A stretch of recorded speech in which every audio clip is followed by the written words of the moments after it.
my sceptical mind says, obviously he's doing that in Las Vegas. Would he do that in Macclesfield? but my footballing mind says, well, that's a great thing because he obviously knows that he needs to get to a certain level.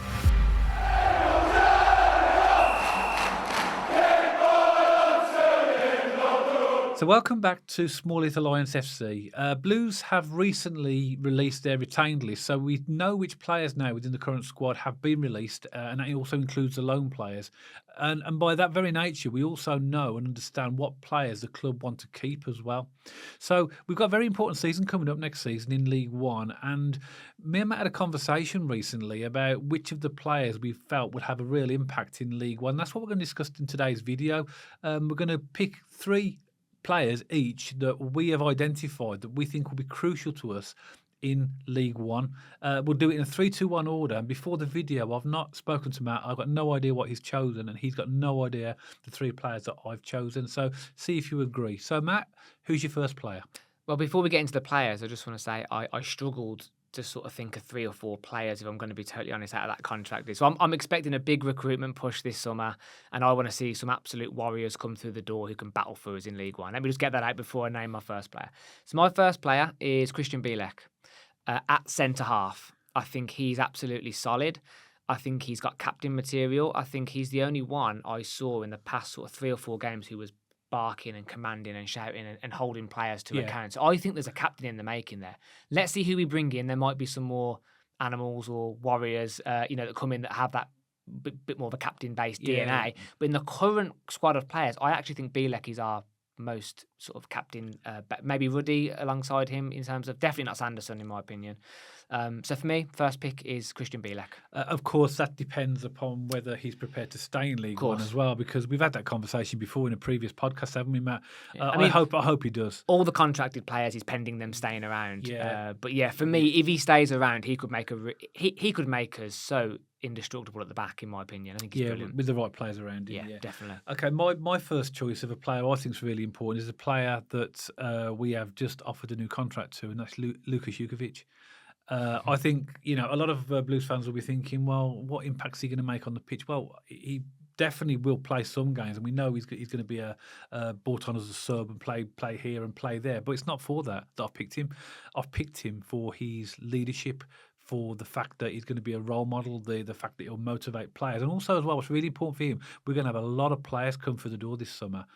He will be able to let them know about the club, let them know what the fans are like. So I think for us to have him in League One with us, I think is absolutely fantastic. And I think that's one of the best things that we've done is offer him. I know he hasn't accepted it yet, but as far as I'm aware, but for me, Lukas Jukovic is going to be such an important player for us, both on and off the pitch. Yeah, good choice. I think possibly I've been a little bit short-sighted with mine. I was just thinking about skills on the actual football pitch themselves, but you have a very valid point. Role model, gets the club, gets the fans. When he has those conversations in the canteen and in the changing rooms with the players that come in, they're going to be crucial conversations because the players will be asking, what's a packed out St.Andrews like? What's the fans like? And Yuki will be able to give them, exactly what this club's all about, won't he? So good choice. Yeah. So that brings me on to my second. And another defender, and again, contracted player, depends if he wants to stay around, but that's Lee Buchanan. Okay. And I think in League One, it's a physical league. He does get stuck in. He's capable of putting in big challenges. He's quite versatile. He can play at centre-half as well if we needed him to. For me, I think he's our longest contracted player, actually. I believe he's at the club till 2028. I think. I might have got that wrong, but he's on a very, very long contract. It's very similar to Tyler Roberts. I think there's 1 year between the two of them. But you're right, he's got a long contract. But I think Buchanan is a player that gets stuck in. He's not scared to muck in for the team. My only thing is, Lee, if you'd watch these videos, stop being so nice. We need you to be savage in League One. We need you to, throw the ball out, kick people, let them know you're there. Grow a beard, get an eye patch, really start. Well, don't get an eye patch. Maybe in hindsight, that's probably not the best idea. But for me, it's Lee Buchanan. Okay, so my second choice for a player who I think will have a major impact for us in League One is Lee Buchanan. I've picked him as well. Everything you said, but also the fact that, he's a naturally left-footed player, which we haven't got many of those in the side as well. That gives real balance to the team as well. That left-back position is his own, and he's also good or can be good going forward. Okay, last season, lots of players didn't cover themselves in glory in certain matches, and he had the odd game that wasn't great. But I think from a consistency point of view, he was one of the most consistent players with the odd blip here and there. Yeah. So for me, I think he'll be crucial to us in League One. I totally agree with you. I think he had an amazing start to the season. Around the Rooney sack in January, he kind of went off a little bit, and then he kind of come back again towards the end of the season. Yeah. So, it was such a chaotic season. It's hard to pinpoint behind the scenes what might have knocked some performances. But overall, as you said, he's left-footed. It's his position. I mean, Laird did play there a couple of times, and then Drama was on the right, but it looked clunky, didn't it? You need, in my opinion, a left back needs to have a left. You need to be left-footed. And you mentioned something very crucial about him as well. He's versatile as well. So if we need to change the shape of the team, or we have a sending off, and we can move him if we need to centre half as well. So I think he's going to be a real big player for us in League One next season as well. So who have you got next? So this is a little bit of a curve, but not a curveball, but it might become as a little bit of a surprise. And actually, it's someone who we've just offered a new contract, and I think it's Keshi Anderson. Okay. I actually think he could do some real damage in League One. He's physical, he's quite quick, he can get past players, and I think in League One he could really, really cause some damage. I was tossing up between Keshi Anderson and Miyoshi. But the reason why I left Miyoshi out, just as a sort of an honourable mention, was just his physicality. Yeah. He's a little bit weak. He can get pushed off the ball a little bit even in the Championship. So I think in League One, Keshi Anderson has that physical attribute to him. So I think actually, as I say, he's going to do some damage in League One. Yeah. Yeah, well, my number one, I'll come on to that in a second, but because I want to mention Keshi Anderson, because I was really pleased that they activated that extension to his contract, because I think him. He had a really great start to the season under Eustace, didn't he? Then he got a pretty bad injury. He was out for quite a few games. And it took him time to recover. And then obviously the changes of managers, some fancied him, some didn't. And then he came back strong again at the end of the season. So if he can get a good run in the side, I think definitely he's going to have a major... I like him a lot, actually, in terms of he's very creative going forward. And like you said, he's got... Like a lot of players that haven't got, but he has got that physical presence when he wants it as well. Yeah. So I think that's a good shout. Actually. And we mentioned about players not willing to do the ugly side of the game. I do see Keshi Anderson tracking back quite a lot. I mean, he's not perfect at it. The team has a lot of flaws in that regard of doing the ups and the downs in the pitch. But Keshi Anderson is one of the players who will get stuck in.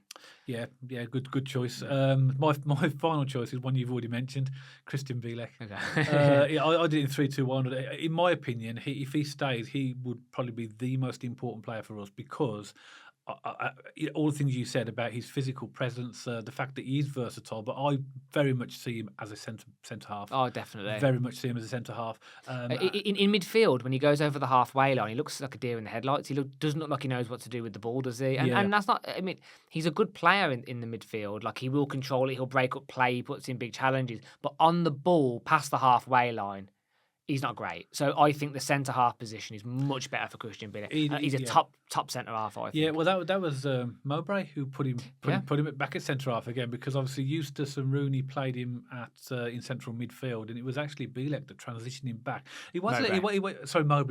Bielek put himself back in the centre half position. But he was a centre half at Arsenal in his early career as well, and he definitely stands out as a really important player for me. So I would say that, and I say if he stays around, because we know he's got a bit of a record of not wanting to play in League One. He's the one for me that if he's going to get sold, I think Bielek would be putting his hand up to possibly make a move back into the Championship. And I think he's the one player who can actually handle that.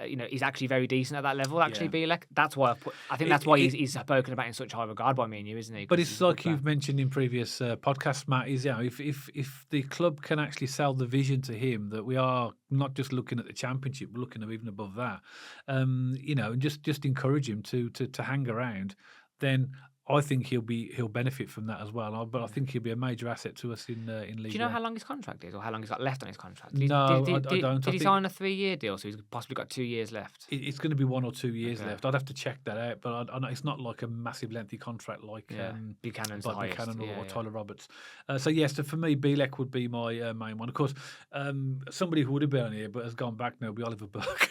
I'm joking. It's a shame now. We can't make Ollie Burke jokes, can we? He's gone back the season, didn't he? It's a shame. That's quite a highlight of this podcast for me. Yeah. But I think that we know that we're going to have a lot of new players coming through the door. But what we focused on is the current ones we know we've got. Well, we sort of know we've got because no everything's up in the air at the moment, isn't it? But, and can I just say, and by the way, I'm not saying this person's going to tear up League One by any stretch, but I think if he gets his head right and he trains properly and he can avoid injury, I think Tyler Roberts could do some damage at this level as well, especially if he's looking at rebuilding his career.